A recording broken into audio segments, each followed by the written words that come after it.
자, 이 시간에 우리 함께 살펴볼 말씀 신약성경 마가복음 13장 28절로 33절입니다.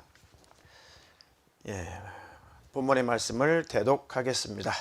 무화과 나무의 비유를 배우라. 그 가지가 연하여지고 잎사귀를 내면 여름이 가까운 줄을 아나니, 이와 같이 너희가 이런 일이 나는 것을 보거든 인자가 가까이 곧 문 앞에 이른 줄을 알라. 내가 진실로 너희에게 말하노니 이 세대가 지나가기 전에 이 일이 다 이루리라. 천지는 없어지겠으나 내 말은 없어지지 아니하리라. 그러나 그 날과 그 때는 아무도 모르나니 하늘에 있는 천사들도 아들도 모르고 아버지만 아시느니라. 주의하라. 깨어있으라. 그때가 언제인지 알지 못함이니라. 아멘. 아멘. 아멘. 오늘 설교 제목은 방금 대독해 주셨던 본문 중에 33절, 예수님께서 주의하라, 깨어 있으라, 이 구절을 근거로 해서 오늘 설교 제목은 주의하라, 깨어 있으라 이렇게 잡았습니다. 우리 설교 제목 역시 두 번 같이 읽겠습니다. 하나님께서, 주님께서 나에게 지금 하시는 말씀으로 여과 없이 받아들이시고 신비에 새기시길 바라겠습니다. 시작. 주의하라, 깨어 있으라. 주의하라, 깨어 있으라. 아멘. 우리의 구원은 믿음을 지켰을 때, 끝까지 믿음을 지킨 자만 하나님 나라 천국에 들어갑니다. 우리의 구원은 예수 그리스도를 영접하고 성령으로 거듭남으로 말미암아 우리가 하나님의 자녀가 되고 구원을 얻었으나, 우리의 구원의 완성지인 천국에 들어가야 비로소 우리에게 그 구원이라고 하는 것이 완성이 되는 거예요. 이해가 되시죠? 성경 공부 시간에도 말씀드렸듯이 구원이라고 하는 것은 이미 예수 그리스도로 말미암아 이미 구원이라고 하는 것이 우리에게 주어졌지만, 하나님 나라 그 믿음을 지키고 구원을 유지하고 천국에 들어가면 이제 영원히 그 구원이 내게 적용이 되고 영원히 완성이 되는 것입니다. 주님 말씀이, 그러니까 주의하라, 깨어 있으라. 주님이 오시기 전에, 주님이 다시 재림하시기 전에 이 지구상에서는 이러이러이러한 현상들이 있을 것이다. 소위 말세의 징조가 나타날 것이다. 마태복음도, 방금 읽었던 마가복음도, 누가복음 21장도 주로 비슷한 말씀이 기록이 되어 있거든요. 그러니까 처처에 이런 전쟁의 소문, 난리와 난리의 소문, 또 기근, 지진, 그리고 수많은 전염병, 하늘의 무서운 일, 또 일월성신, 이 천체의 이상한 현상, 이 땅에서 수많은 타락한 현상 뿐만 아니라 우리가 상상할 수 없는 그런 두려운 일들이 이 지구상에 주님이 다시 오실 날이 가까우면 가까울수록 그런 현상들이 일어날 것이다. 그러니까 그것을 가만히 보거든, 지금으로 말하면 지금 우리가 적용할 수 있는 것은 코로나19 사태를 보면서, 한 번도 이 인류 역사상 전 세계적인 이런 전염병이 한 번도 없었거든요. 물론 과거 유럽의 3분의 1의 인구를 죽인 그런 패스트, 그런 흑사병, 이런 일도 있었고, 한 나라, 한 지역을 아주 뒤덮는 그런 오녀, 그런 전염병이 있었지만, 이 교통이 발달해서 전 세계적으로 문제가 생긴 이 코로나19 같은 사태는 지금 인류 역사상 한 번도 있어 본 적이 없거든요, 이런 사태가. 그런데 성경 말씀에, 주님 말씀에 누가복음 21장에는 곳곳에 전 세계적으로 지구상에 이런 온역, 전염병이 있을 것이다 라고 주님이 말씀하셨어요. 그러니까 이런 것들을 우리가 보면서 힘들다, 두렵다, 조심해야지, 그것으로만 끝나지 말고, 주님이 말씀하신 것처럼 주님이 다시 오시기 전에 이 지구상에는 이런 일이 벌어질 것이다 라고 말씀하시더니 정말 이런 일이 있구나, 그러니까 내가 근신해야겠구나, 깨어 있어야겠구나, 예수 안에 있어야겠구나, 주님 오실 날을 늘 준비하며 살아야겠구나. 할렐루야. 그런 자들은 절대 하나님이 버리지 않고 하나님께서 반드시 우리와 함께 하시고 우리를 근신하게 하시고 깨어나게 하시고 우리를 또 채찍질도 하시면서 우리를 기어이 구원하실 겁니다. 그러니까 이런 현상들을 바라보면서 마치 예수님이 무화과 나무의 비유를 배워라. 무화과 나무의 그 가지가 이제 물이 올라와서 연해지고 그 다음에 잎사귀를 내면 이제 여름이 가까웠구나 라고 너희들이 인식을 하듯이, 계절을 이렇게 가늠하듯이 너희들이 살아갈 때 이 지구상에 일어나는 여러 가지 상황을, 여러 가지 사건들을 바라보면서 그 날이 도래하고 있구나, 그 날이 가까웠구나, 주님이 오실 날이 가까웠구나. 그러면 주님 안에 있는 자, 깨어있는 자, 근신하고 있는 사람은 아이고 그 날이 드디어 오는가 보다 라고 그 날을 기다리고 고대하고 다시 오실 주님을 두 손 벌려 환영할 거란 말이에요. 아멘도 안 하시고 목회를 잘못하고 있는 것 같아요 제가. 갑자기 위기감이 몰려옵니다. 네. 그런데 또 다른 부류는 두 가지겠죠. 에이 뭐 그런 것이 어디 있어, 그런 건 다 상징이야. 예수님이 재림, 지구의 종말, 이런 것들은 그냥 비유고 상징이고, 사랑의 하나님이 뭐 그런 것은 없어. 약간 어느 그 신학자들은 그런 쪽으로 자꾸 해석을 하려고 그래요. 그건 상징이다, 지구의 종말이라는 것은 없다. 예수님의 재림은 그냥 그것은 하나의 비유다, 이렇게 해석하는 이상한 학자들도 있어요. 근데 성경에 한두 군데도 아니고 신약 성경뿐만 아니라 구약에도 기록되어 있어요. 예수님의 재림에 대해서. 다니엘서 같은 경우는 예수님의 초림과 예수님의 재림, 종말까지 다 예언한 그 예언서가 구약의 다니엘서거든요. 그러니까 곳곳에 주님은 다시 오신다, 이 우주는 불타서 없어질 때가 온다, 하나님 말씀을 그 어떤 사람의 말보다도 더 신뢰하시고 믿으시기를 주님의 이름으로 축원합니다.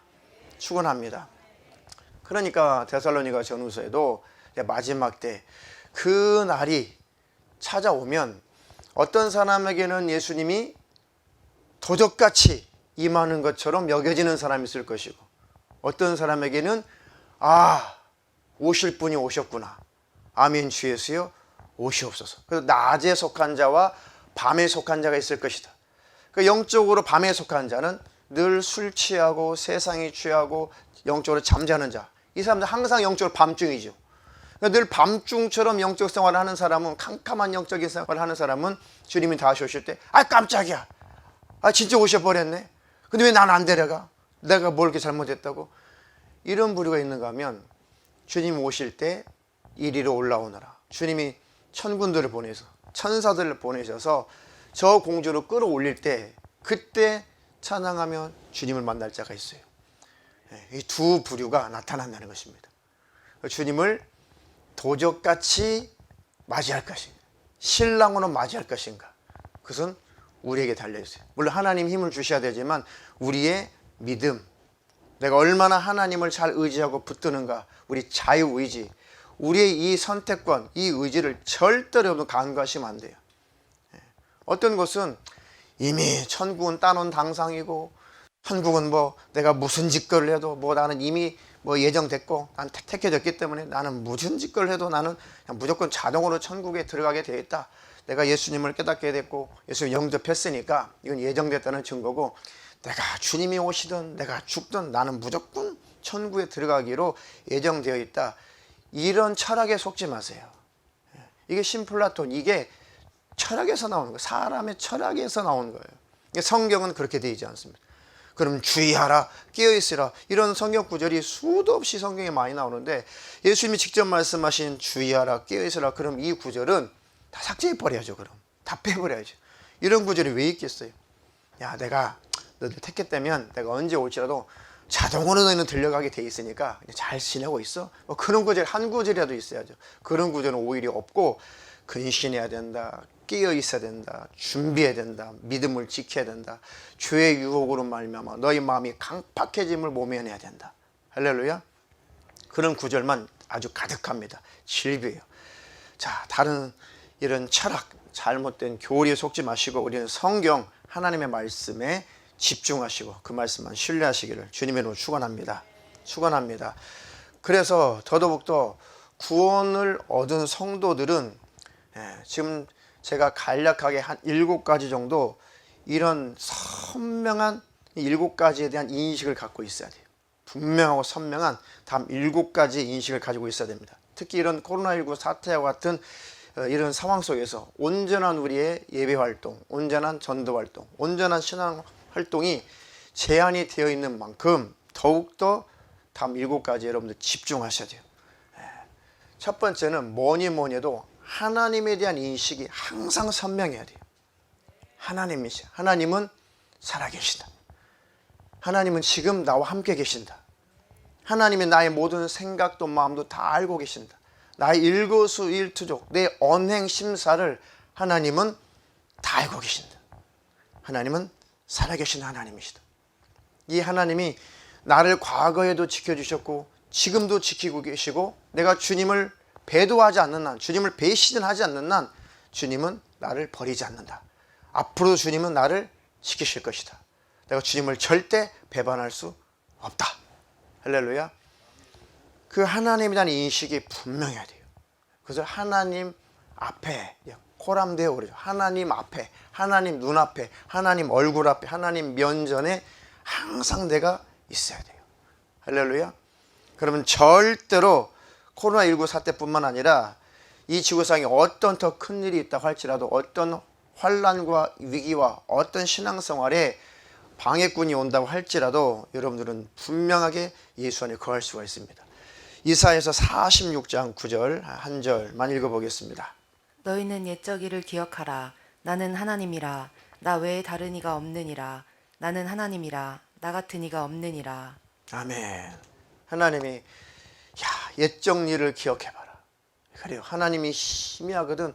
과거에 나의 인생길을 하나님이 지금까지 어떻게 구비구비 그때마다 나를 지키시고 보호하시고 여기까지 이끌으셨는가. 하나님 나를 버리시지 않았다라는 증거는 지금 내가 여전히 지옥 안 가고 살아있고 하나님을 붙잡고 있다는 증거예요. 이해가 되시나요? 옛적 일을 기억하라. 나는 하나님이라. 아멘. 나 외에 다른 이가 없다. 신이라고 하는 것들이, 이 신이라는 존재가 이 안에 우주 안에 가득한데 너희를 책임지는 신은 나밖에 없다 그 얘기예요. 나 같은 신이 없다. 나는 하나님이라. 나 같은 이가 없느니라. 할렐루야. 그 하나님에 대한 인식이 확실하고 분명하시기를 주님의 이름으로 축원합니다. 축원합니다. 자, 두 번째는 십자가의 은혜에 대한 인식이 선명해야 돼요. 우리의 구원은 하나님이 살아계셔, 하나님이 창조자야. 그 믿음으로는 천국 가는 거 아니에요. 우리의 구원은 하나님의 살아계신 것과 그 하나님이 사람의 모습으로 오셔서 나를 대신해서 십자가에서 잔인하게 살찌고 피 흘려 죽으시고 내 죄의 문제를 해결하시고 부활하시고 지금도 살아계신 그 하나님에 대한 인식이 분명해야 돼요. 그러니까 나의 죄악의 문제를 해결하신 십자가에서 피 흘리신 우리 주님의 그 은혜에 대한 분명한 선명한 인식이 있어야 돼요. 히브리서 12장 2절로 3절. 믿음의 주요 또 온전케 하시는 이인 예수를 바라보자. 저는 그 앞에 있는 즐거움을 위하여 십자가를 참으사 부끄러움을 개의치 아니하시더니 하나님 보좌 우편에 앉으셨느니라. 너희가 피곤하여 낙심치 않기 위하여 죄인들의 이같이 자기에게 거역한 일을 참으신 자를 생각하라. 아멘. 믿음의 주인이시오. 믿음을 온전케 하시는 예수를 바라보자. 예수님은 그 앞에 있는 즐거움을 위하여, 무슨 즐거움입니까?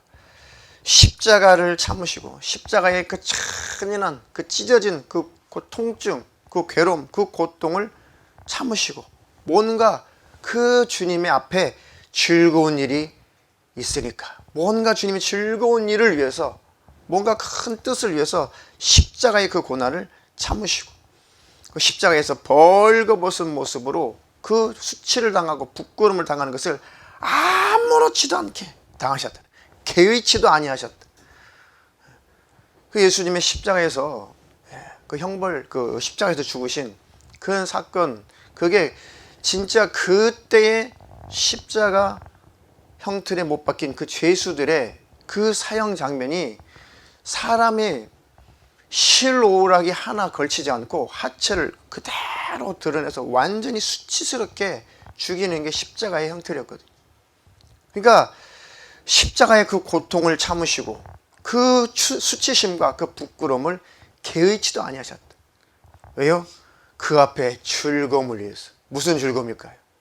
우리를 건져내신다는 즐거움, 우리를 구원하신다는 즐거움, 우리 죄의 문제를 해결하신다는 즐거움, 우리를 하나님의 자녀 삼으신다는 즐거움, 우리를 하나님의 나라 천국 그 영생의 장소에 들어갈 수 있는 자격을 주실 수 있다는 이 즐거움을 인해서 십자가를 참으시고 그 십자가에서 벌거벗은 모습으로 수치스러운 모습으로 매달리신 그것을 개의치도 아니하셨다. 아무렇지도 않게 그 십자가를 지시고 매달리셨다는 거예요. 할렐루야. 그 주님을 날마다 기억하시기를 주님의 이름으로 축원합니다. 너희가 피곤하여 낙심하지 않기 위해서 죄인들의 이같이 자기에게 거역한 일을 참으신 자를 생각하라. 할렐루야. 그 주님에 대한 십자가의 은혜에 대한 선명한 인식이 있어야 된다. 할렐루야. 그것이 있으면 천국, 그것 없으면 지옥이에요. 우리는 믿음으로 천국 가죠. 뭘 믿어요? 주님이 나 같은 죄인을 위해서 피 흘려 죽으신 것. 여전히 하나님 뜻대로 하나님 말씀대로 내 언행심사를 완전하게 완벽하게 해야 되고 내가 흠도 없고 점도 없는 그런 인생을 살아야 되는데 이 육신을 가졌으니 이게 그렇게 살고 싶은데 살아야 되는데 안 되죠. 신이 될 수 없는 이 육신을 가지고 있어요. 그러니까 주님이 고난을 받으시는 수준이 아니라 대신 죽어서 없어짐을 당하시는 거예요.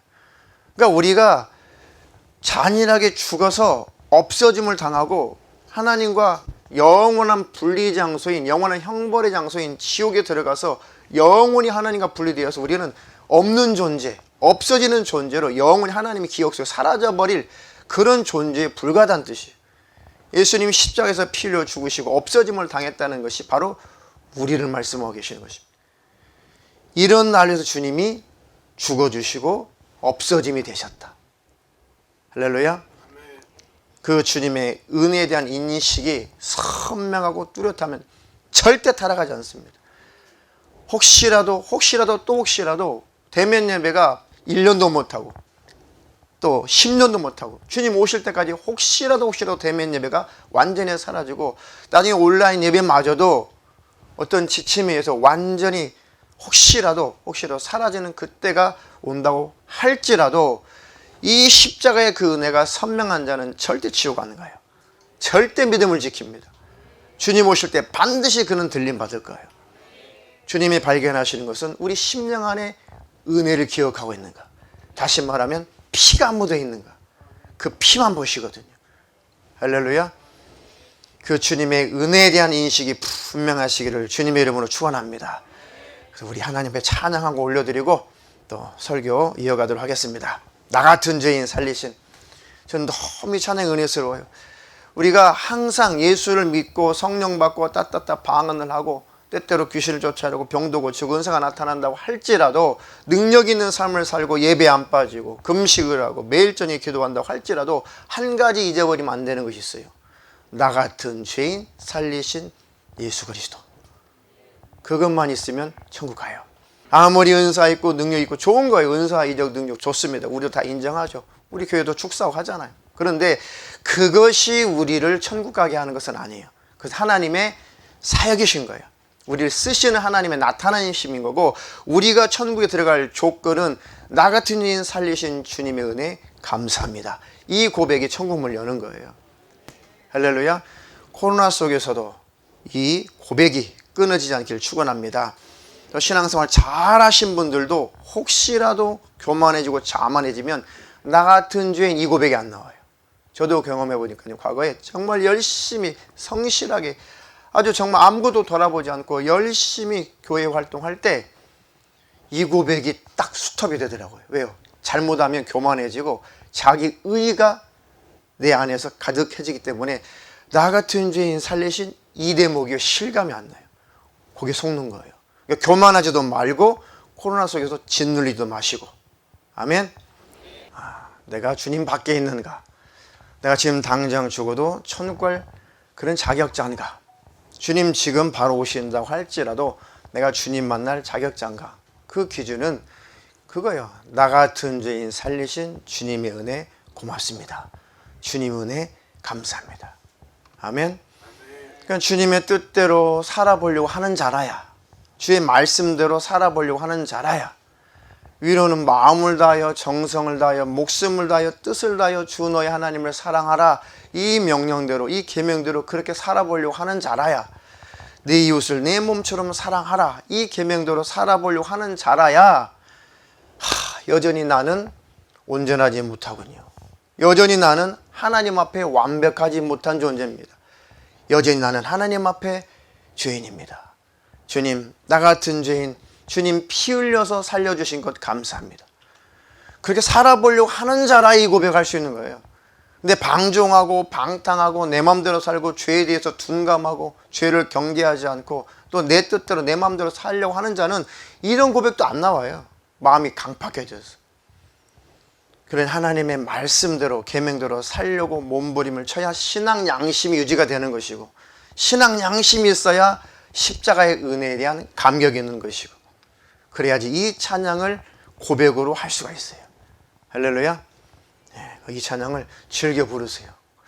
이 찬양이 실감이 안 난다, 이 가사가 참 실감이 안 나네. 그러면 하나님 앞에 계속 기도하면서 하나님, 나의 신앙 양심이 회복되게 해주세요. 내 안에 은혜가 회복되게 해주세요. 그럼 하나님의 성령께서 역사하셔가지고 금방 그 은혜가 새록새록 기억나요. 다시 우리의 믿음이 회복이 됩니다.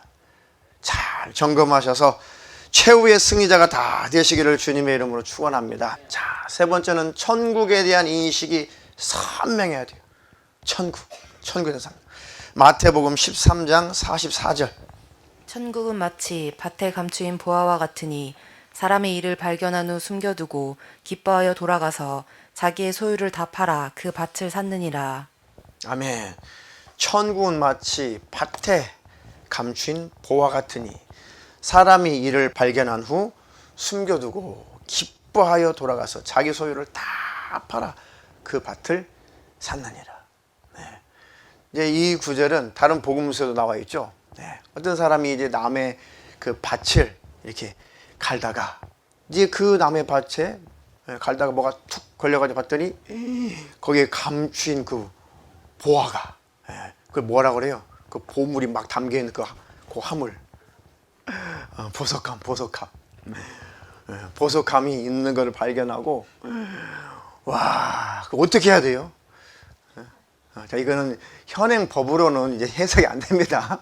그때 당시 이제 문화가, 이것을 다 덮어놓고 이제 거기 이제 비껴서 마저 이제 밭을 다 갈고 밭주인에 쫓아가지고 밭주인이 그 친구라고 하면 벗이라고 한다면은 창호야 왜 그랬어 왜 그 정도 왜 그 내가 그 밭을 갈았는데 그 밭이 참 우리 집에서도 좀 가깝고 그 밭이 별로 쓸모는 없는데 그래도 내가 꼭 요긴하게 그 밭을 내가 거기 사서 쓸 때가 있으니까 그 밭을 내가 샀으면 좋겠는데 얼마나 주면 되겠는가?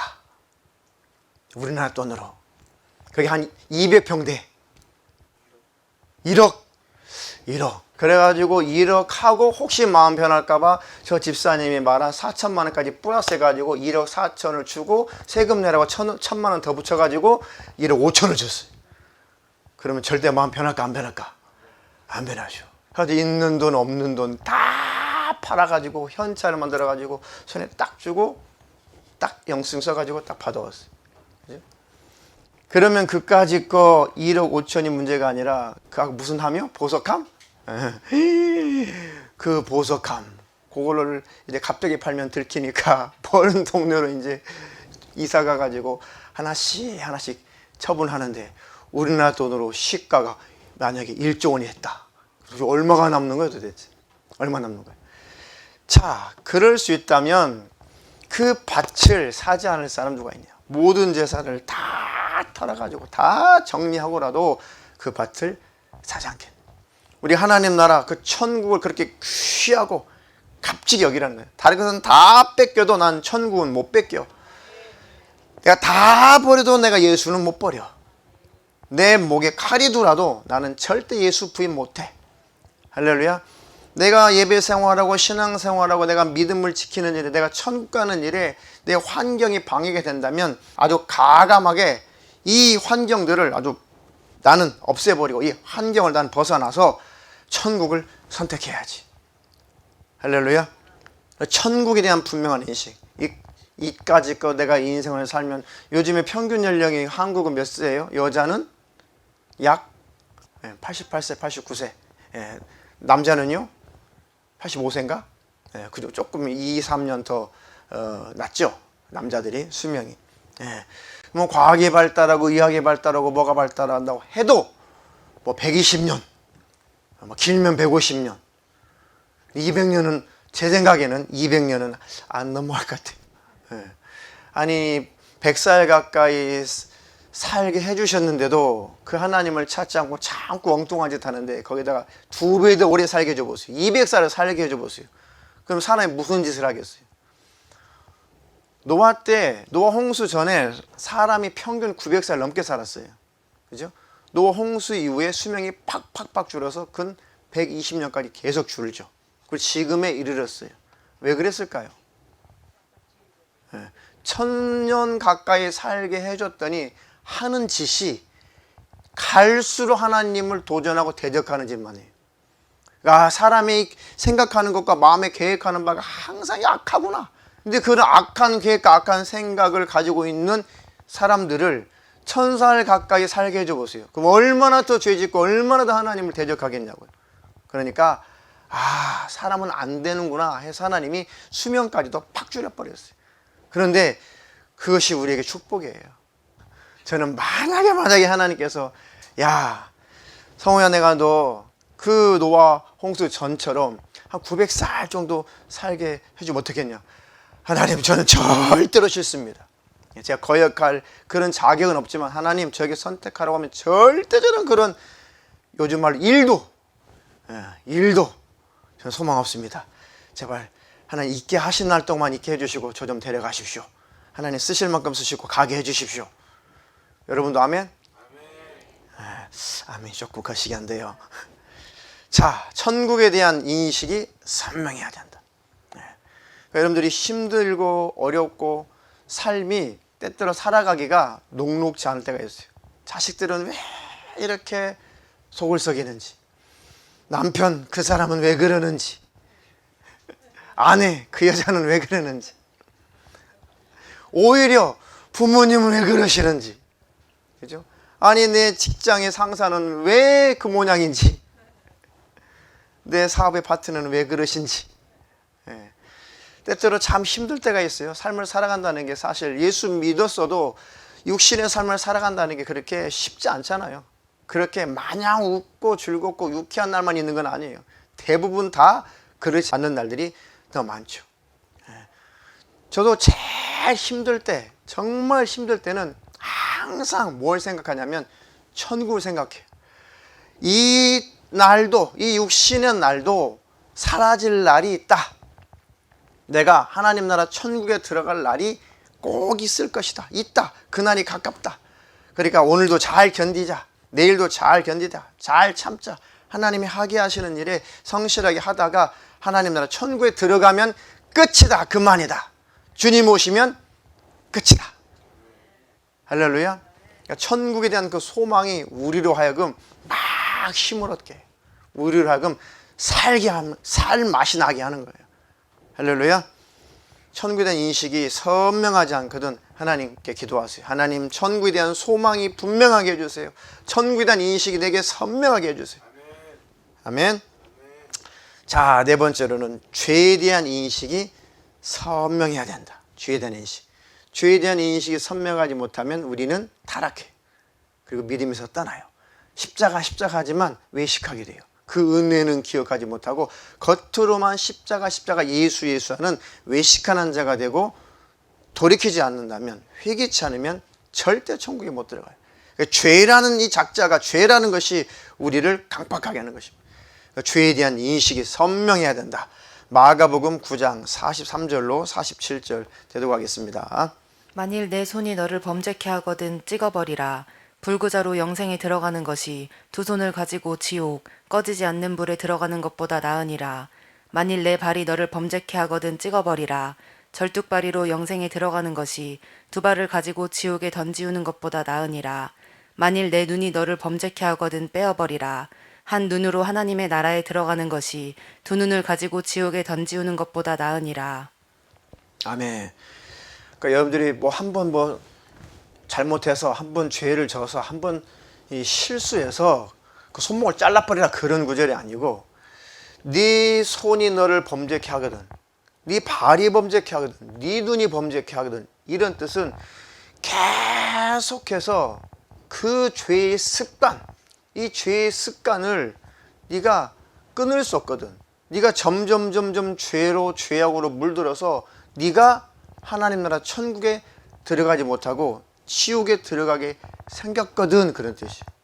그러면 결단해라. 손목을 잘라버릴 만큼, 발목을 잘라버릴 만큼, 내 눈을 뽑아버릴 만큼의 그런 결단력을 가지고 죄를 이기라는 것이지, 뽑으라가 주님의 본심이 아니에요.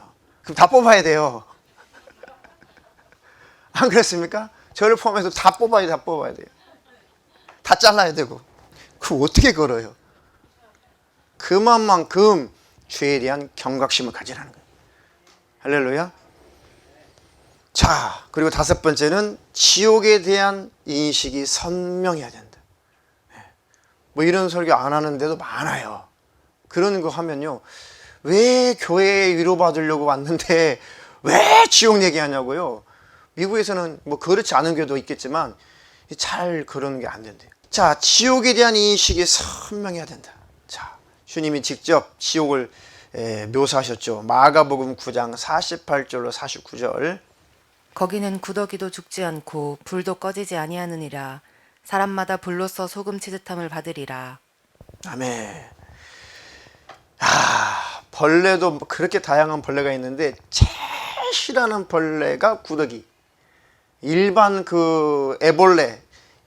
애벌레도 징그러운데 구더기는 징그러워도 최고로 징그러워요.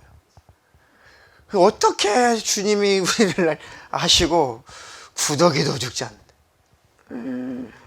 만약에 사람이 지옥에 확 떨어졌는데 그 구더기가 바글바글한 그런 큰 통에 이 지옥에 간 영혼이 떨어졌어요. 근데 그 떨어지자마자 위에서도 구더기가 덮어. 구더기 속에서 헤맨다고 생각해 보세요. 근데 그놈 구더기가 파먹잖아요. 막 썩은 거 파먹죠. 구더기가 막 시체 같은 거 파먹잖아요. 뭐 개구리, 뭐 그런 시체, 죽은 참새 시체를 보면 막 구더기가 막. 시골 가면 심심치 않게 그런 것을 많이 목격을 해요. 시골 가면은. 그 시골 이렇게 가다 보면은 뭐 뱀도 죽어 있고, 뭐 개구리도 죽어 있고, 들쥐도 죽어 있고, 뭐 까치도 죽어 있고, 막 그렇잖아요. 그러면 이렇게 가는데 고개 가죽만, 쪽제비인지 잘 모르겠어요. 가죽만, 짐승이, 들짐승이 가죽만 이렇게 길가에 산비탈인데 가죽만 이렇게 남아 있어요. 오, 그래 웬 가죽이 이렇게 짐승 가죽이 이거 써먹을 수가 있나? 박제 같은 거 해놓고 이렇게 걸어놓고 그러잖아요. 이거 써먹을 수가 있나 해가지고 이제 그거를 이렇게 발로 이렇게 두게 건드렸더니 거기에 살이 투실투실 찐 그 구더기가 그거 살 파먹어가지고 그냥 거기가 바글바글 도망갔어. 아우 징그러워. 그런 일이 많죠. 막 구물구물하죠. 그 구더기가 확 덮었다 해봐요. 얼마나 징그러워요. 죄송하지만 제가 또 시골 재래식 화장실 또 흉내를 또 한 번 내야 됩니다. 지옥이 실감나야 되니까. 시골 뭐 지금이면 뭐 피크야 피크. 구더기들의 천국기. 고온 다습하잖아요. 이 고온 다습할 때 얼마나 구더기 생태가 살아가기 얼마나 좋아요. 지금 구더기 천국의 계절이에요. 지금 그 시골 화장실 그때 큰 항아리 같은 거 있죠. 큰 항아리 같은 거 파가지고 이렇게 묻어놓고 그 다음에 이렇게 흙을 덮어가지고 그 나무 판자 같은 거 요거 하나 딱 2개 딱 걸쳐놓으면 그리고 포장 딱 둘러놓으면 그 다음에 슬레이트 지붕 하나 기둥 세워놓고 슬레이트 지붕 하나 딱 해놓으면 그게 이제 재래식 화장실이잖아요. 예, 그러면 이제 문도 없죠. 이렇게 포장해서 이렇게 이제 제끼고 딱 이렇게 가가지고 이제 딱 볼일을 쫙. 그러다가 이렇게 딱 내다봤어요. 그런데 이 똥통, 그 항아리 안에 겨우 내내 쌌던 그 똥이 봄에 녹아가지고 6월달, 7월달에 그 사가가지고 냄새는 나는데 냄새까지는 견딜만 하는데 거기에 그냥 구더기들이 그냥 똥만 구더기만 바글바글바글. 근데 요것들이 거기에서 살 수가 없어요. 요것이 이제 성충이 되려면 번데기가 돼야 돼요. 파리는 번데기 그 과정을 거쳐야 되거든요. 완전 변태, 불완전 변태, 완전 변태. 우리 생물 시간에 배운 거예요. 요것이 이제 번데기가 되어야 이제 성충이 되니까요. 요것이 이제 기어 올라오기 시작하잖아요. 아시죠? 막 기어 올라와요. 그러면은 막, 이 항아리 안쪽 벽에 확 이렇게 올라와요. 근데 그것이 이렇게 올라와가지고 봤더니 주변에도 하얘. 급해가지고 들어왔는데. 요것이 안쪽 그 포장에도 막 덕지지 하얗게 붙어 있고 천장에도 붙어 있고요. 와, 장난이 아니에요. 근데 뭐 요것이 막 이렇게 뭐 그냥 싸고 싶은데 그냥 요게 막 기어 오르잖아요, 발에. 그럼 막 이걸 이렇게 막 모아가지고 이렇게 모아가지고 구멍에다 다 집어넣어. 나 똥 싸야 돼. 이쪽 거 이렇게 저리 가고 이렇게 해서 요것이 이제 도착할 때까지 얼른 싸고 나가야 돼. 멀리 버리고 가까운 곳은 다 집어도 그렇게 그래가지고 대충 닦고 도망가요. 얼마나 징그러요 너는. 징그러요. 땀난다. 얼마나 징그러운지. 근데도 그 마을에 할머니, 지금은 치매라고 했잖아요. 근데 그 치매라는 용어가 요즘 용어죠. 저 어릴 때만 해도 그걸 뭐라고 그래요? 망령 들었대잖아요. 아유, 이 노인네가 노망 들었나, 이 망령 들었나 그러잖아요. 큰 욕이에요. 그런 욕은 절대 쓰시면 안 돼요. 아셨죠? 노인네가 망령 들었나? 그거는 망령, 귀신 들렸다는 얘기예요. 노망 들었나? 그 치매잖아요. 근데 이제 이 농번기 때 이제 막 밭에 다 애들 다 자식들까지 다 손주들까지 밭에 일하러 가면 이 밥 몇 그릇 이렇게 떠들어놓고 문 못 나오게, 할머니 못 나오게 딱 걸어 잠그고 다 밭으로 일하러 가요. 그러면 그 더운데 할머니가, 그 치매 할머니가 이 사족을 못 쓰니까 누워가지고 막 이렇게 있죠. 근데 이게 이틀 3일 더운데 이틀 3일 며칠만 안 돌봐도 욕창이 생겨요. 그래서 누워 계시는 분인데 욕창이 생기면 막 냄새 나죠. 그러니까 또 바쁘니까 또 자식들이 대충 이렇게 뭐 하고 이렇게 또 밥 드리고 또 나오고 바쁠 때는 그래요. 잘 못 돌봐드리죠. 요강이나 이렇게 비워드리고. 근데 어느 날 봤는데 그 어린 손자가 그 방에 들어가지고 안 나와요. 그래가지고 막 깔깔거리고 웃어. 근데 어린애가 기어다니는 어린애. 아주 요만한 꼬챙이 같은 것을 가지고 뭘 탁탁 때리고 돌아. 할머니 방에서. 아가 너 뭐하니? 아가 너 뭐하니? 그랬더니 막 깔깔거리고 웃어.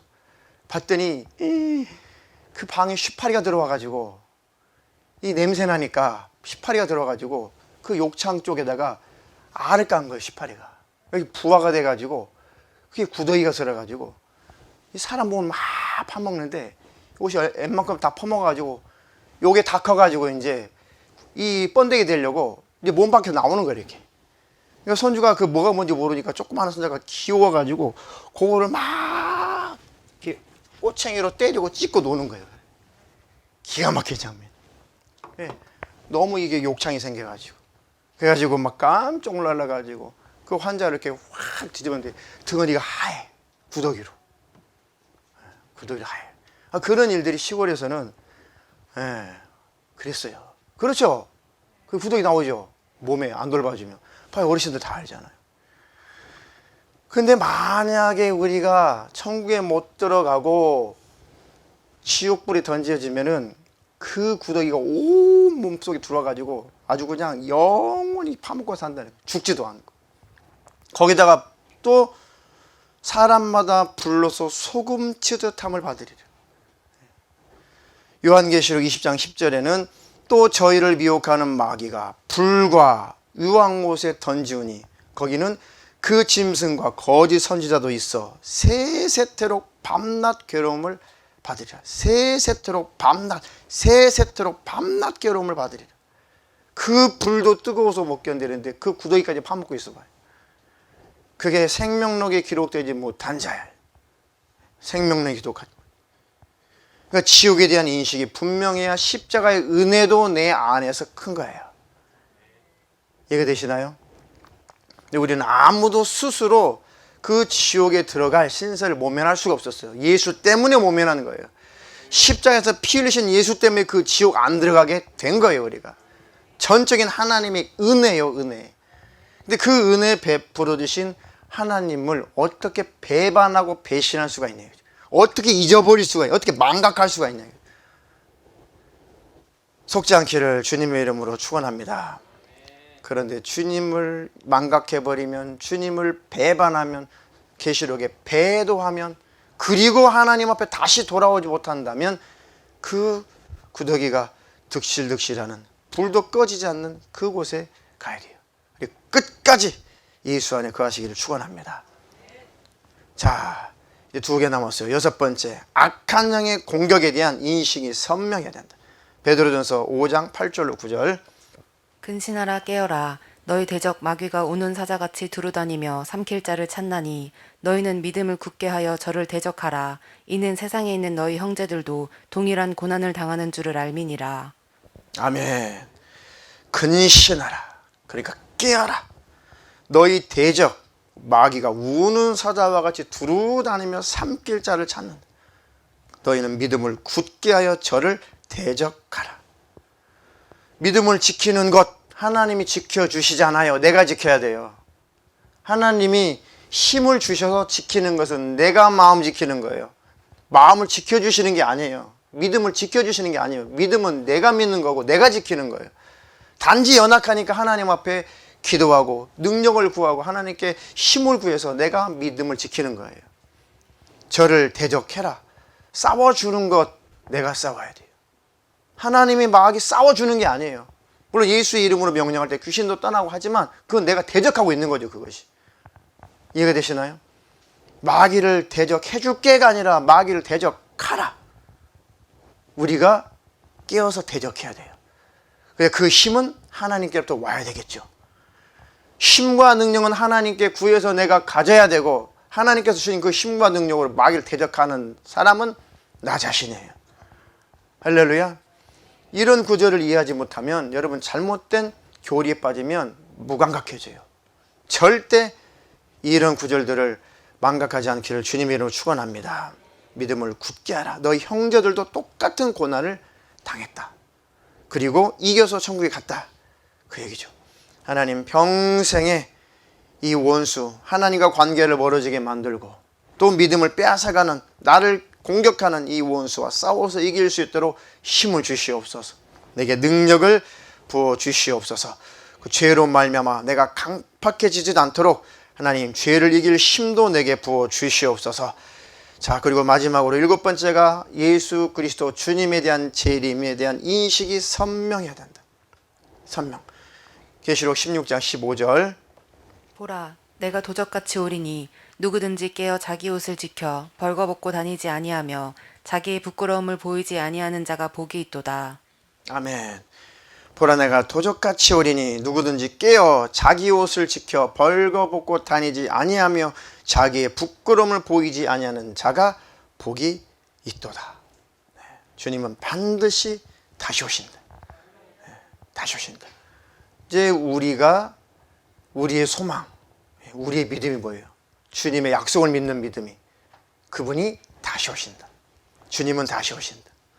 그 믿음이, 그걸 신약이죠. 새로운 약속, 구약. 하나님이 사람의 모습으로 오실 것이다. 약속은 이루어졌죠. 구약은 이루어졌죠. 이제 새로운 약속. 내가 다시 오마. 내가 다시 올 것이다. 우리도 역시 하나님을, 예수님을 기다리는 언약의 백성이죠. 아멘. 예수님의 재림에 대한 인식이 항상 분명해야 된다. 그래서 교회 생활 성실히, 직장 생활 성실히, 가정 생활 성실히, 공부하는 학생들은 학교 생활, 학업에 성실히, 모든 일에 성실하게 하나님이 살게 하시는 삶을 성실하게 잘 살고 하나님 나라를 위해서 힘쓰며 살다가 죄와 싸우고 이기고 실수한 것은 얼른 예수님의 피 흘리신 공로를 꼭 붙잡고 회개하고 하나님 나라 천국에 다 들어가시기를 주님의 이름으로 축원합니다. 7가지, 최소한 이 7가지에 대한 인식은 분명해야 된다. 첫 번째는 하나님에 대한 인식이 선명해야 된다. 두 번째는 십자가의 은혜에 대한 인식이 선명해야 된다. 세 번째가 천국, 네 번째가 죄, 다섯 번째가 지옥, 여섯 번째가